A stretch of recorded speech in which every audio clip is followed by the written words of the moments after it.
So the first thing we're going to talk about is time harmonic fields. This is converting the wave equation into the frequency domain using phasor notation. So phasors, we encountered phasors in transmission line, and before this class, you also have experience of phasors.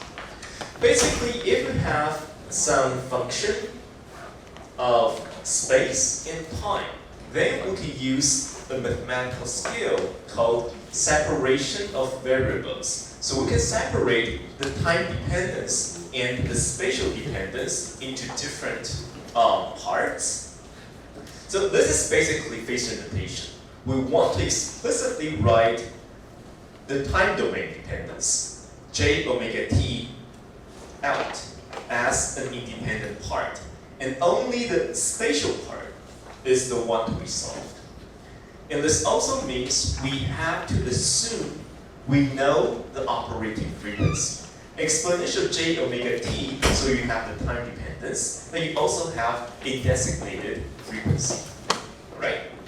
So once we write this function of space and time in this form using separation of variables, whenever we have temporal derivative, it's only operating on this exponential j omega t term.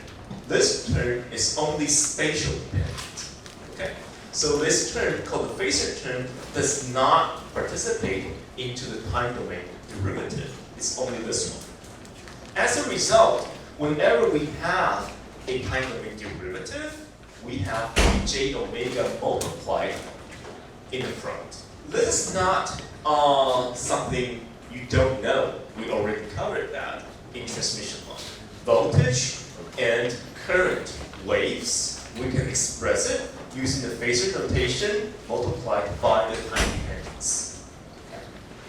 So now, as we move into the vector fields, E fields and magnetic fields are vectors. Voltage and current are scalar quantities. But vector fields can also be expressed using phasor notation. So basically, phasor is only having the spatial dependence and then multiplied by the time dependence. Okay? So now let's take a look again at Maxwell's equations under the strong assumption of simple medium, linear, homogeneous, and isotropic medium, and also source-free and current-free. So what we're trying to remove or simplify is we don't really like to have this time derivatives, okay, in the Faraday's law and the modified Ampere's circuit law.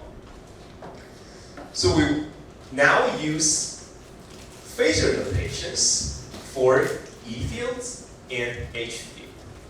Okay. So the first equation written in the phasor notation now reads curl of E is equal to negative j omega multiplied by mu h. Right? We're only replacing the fields with phasors. So now whenever we have a temporal derivative, we have a multiplication of j omega. The Gauss's law does not change, but this one does. This is the modified Ampere's circuit law. We have a time derivative, so we have a multiplication of j omega. Okay. So now we're trying to simplify these two terms, these two equations, following the same identical procedures that we used in time domain wave equation derivations. Okay, so let me just walk you through again. This is to review the assumptions that we made. So we start from curl of E is equal to negative j omega mu h, right? We can take curl on both sides, right? So whenever we take another curl, double curl of E is equal to, this is the definition of Laplacian, vector Laplacian. Again, the first term is canceled out because we assumed we have no free charges, right? So we're only left with the negative of vector Laplacian on the E field phasor.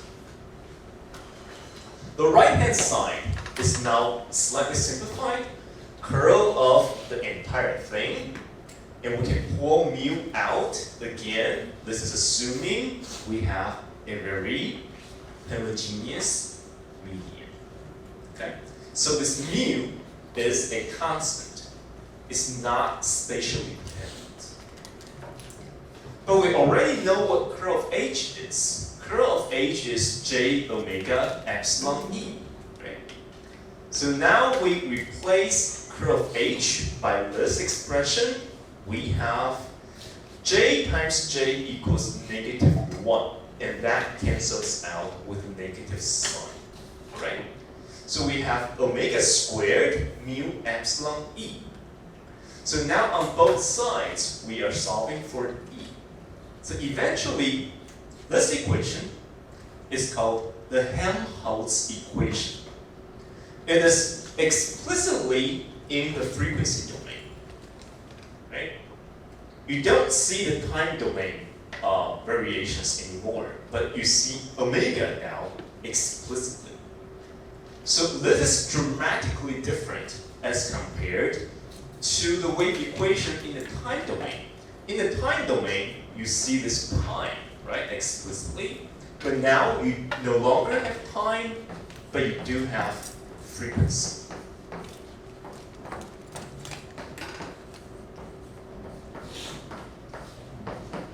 And this is called k squared.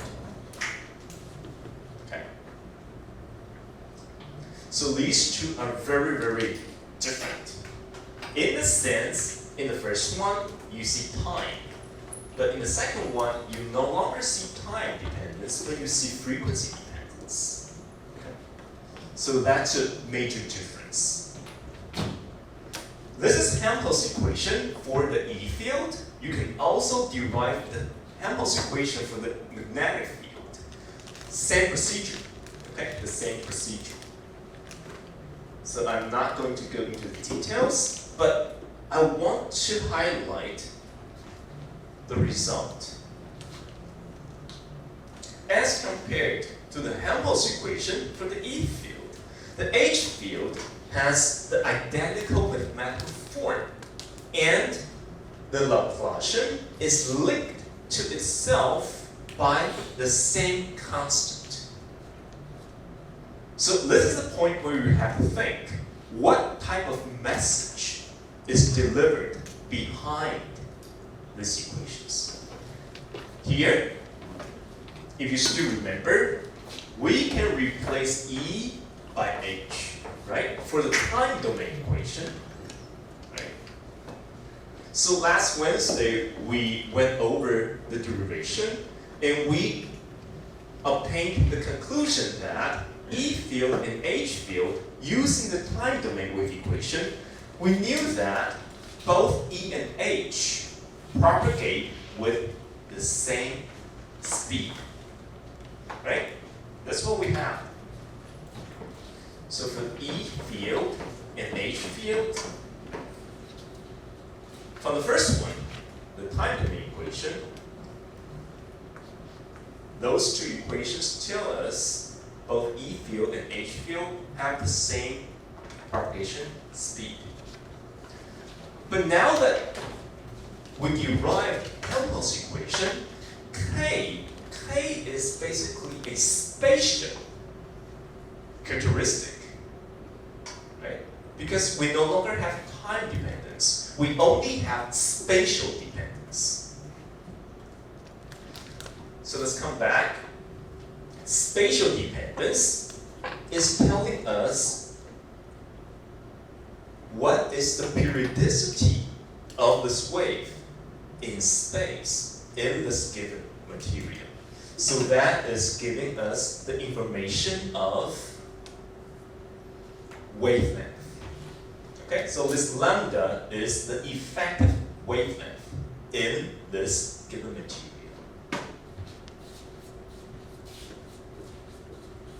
So we know lambda. Okay.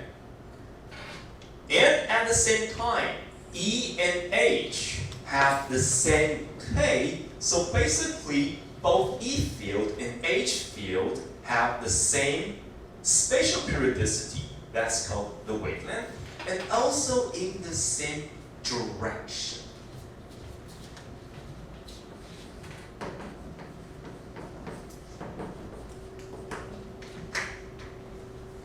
So these are the important messages behind Helmholtz equation. So now that you know, if you have a material and you have a wave propagating inside, then you would have the E field and the H field propagating in the same direction with the same speed. That means you have the same velocity. Right? Velocity is a vector, so you combine these two, you have the same velocity. And these two fields have the same effective wavelength. Okay. In other words, E field and the magnetic field, they co-propagate. They propagate together. Same speed, same direction, same wavelength. Okay.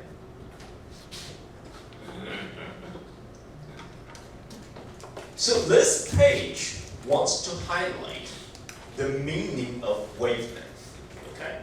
So we start from Helmholtz equation. Well, you might be asking, how is wavelength related to the operational frequency? Because K is omega squared mu epsilon. Okay. So K is certainly frequency dependent, and usually our materials are non-magnetic. What does that mean? Usually mu equals to mu zero.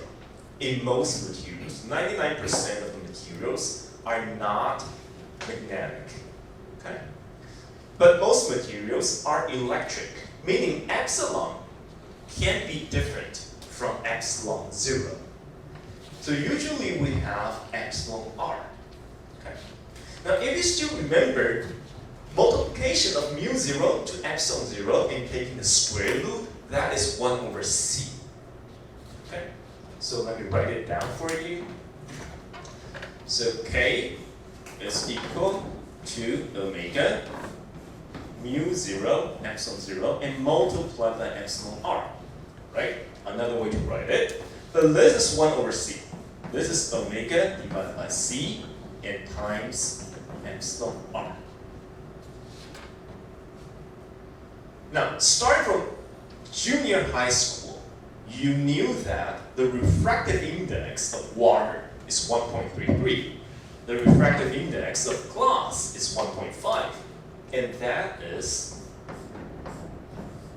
the refractive index. Okay? So this means omega divided by c is the propagation constant K in vacuum.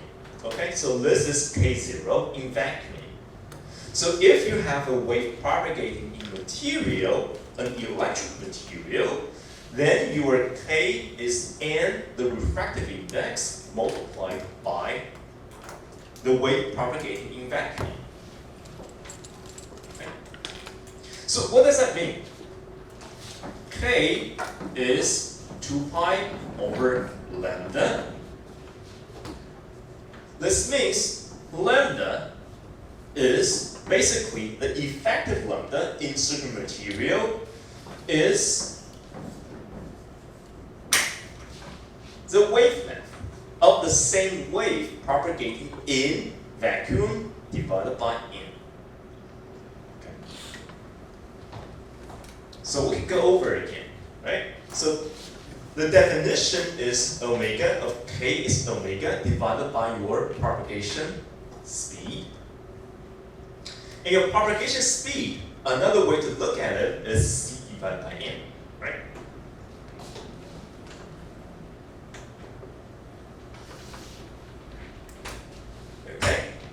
The same thing.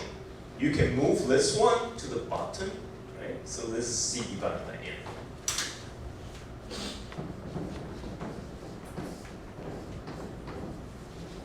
N. Same thing.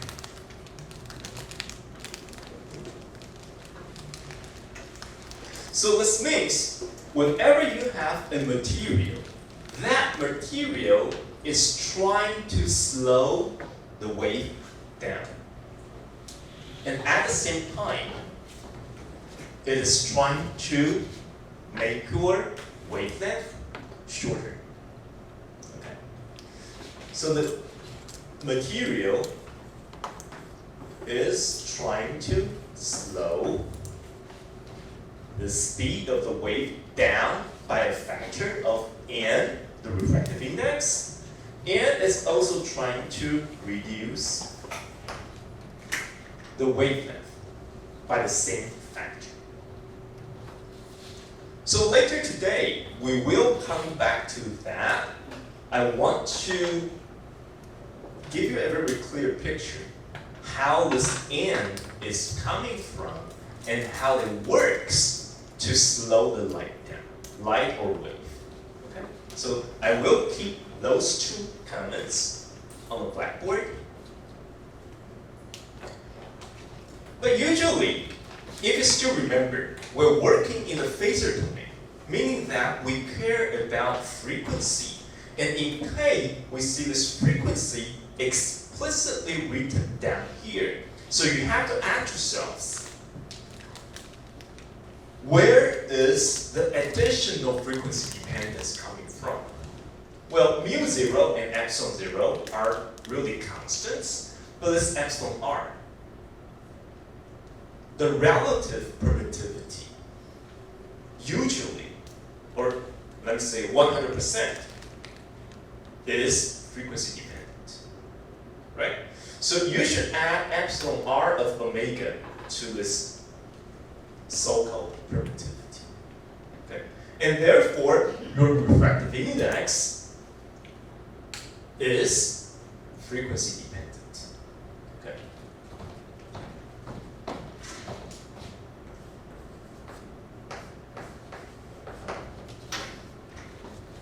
So later today, we are going to talk about the frequency dependence, but in a very brief sense. Okay. Now, side-by-side comparison to what we learned in the very beginning for the transmission line, when we solve for the phasor equations of voltage and current, we have this result, right? And where beta is the propagation constant for a lossless transmission line.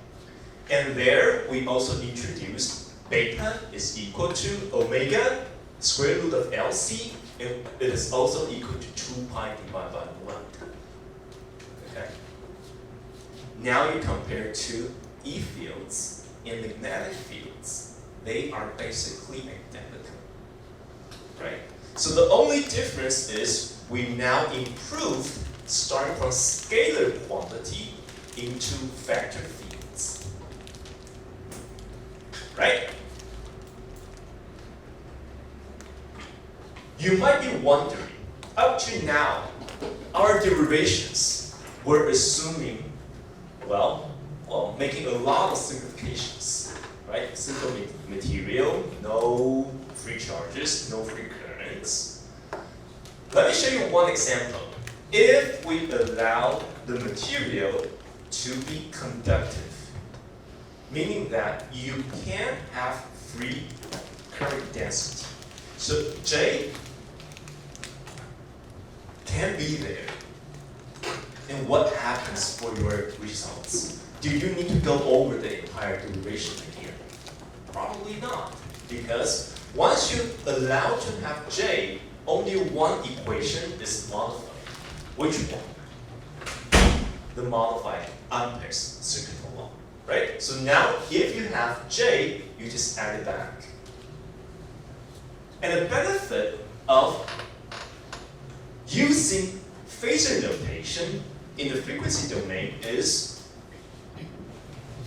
you don't really care about the temporal duration, right? It's converted into multiplication of j omega. J, the current density.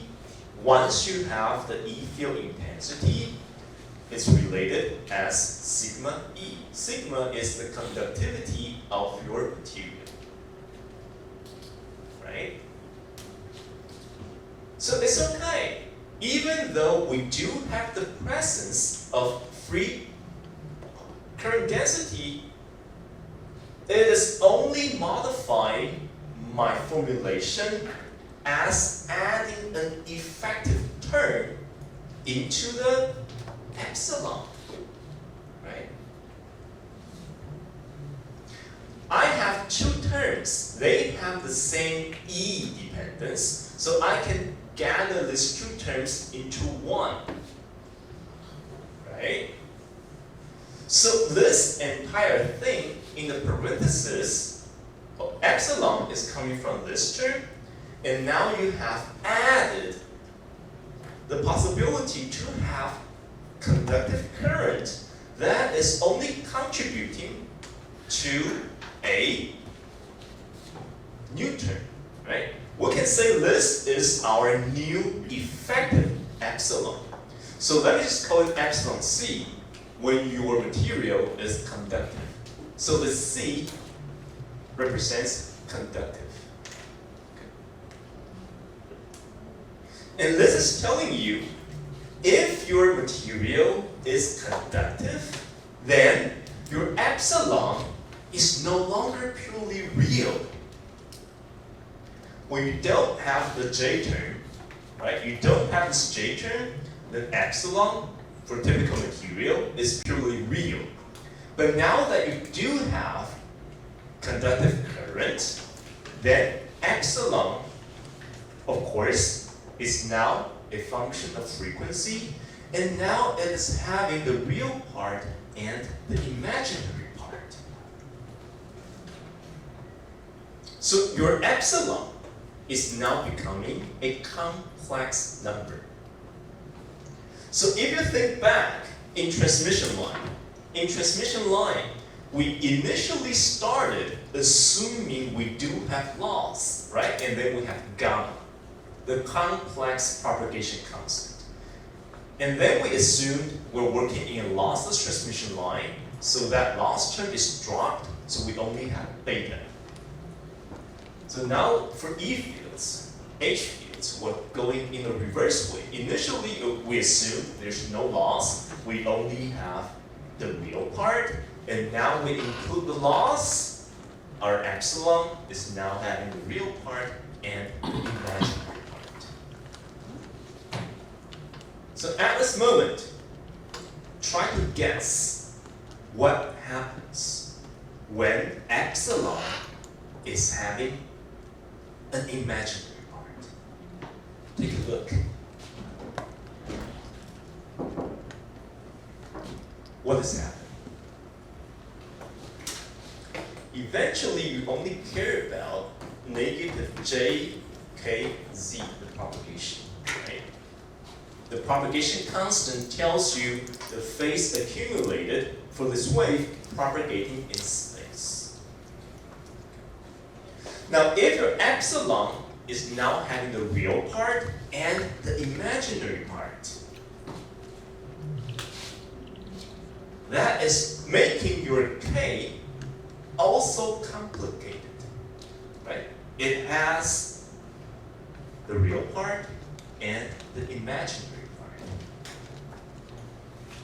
Now, if you compare back to transmission line, this is gamma. Gamma equals beta minus alpha.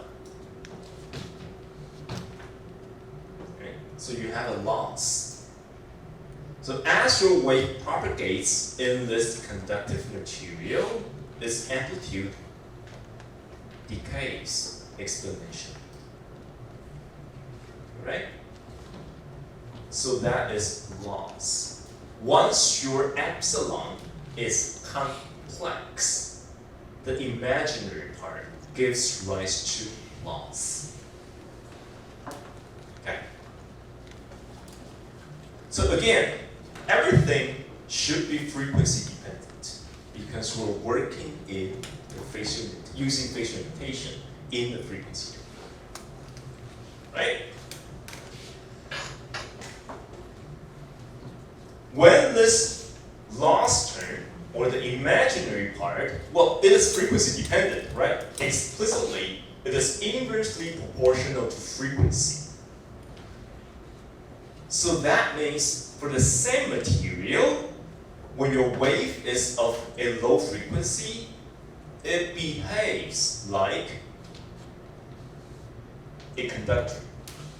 Frequency low, frequency very low, this term is very huge. Okay? And when your wave frequency is very high, a very large omega is making this effectively zero. So the behavior of that material would be more like a dielectric.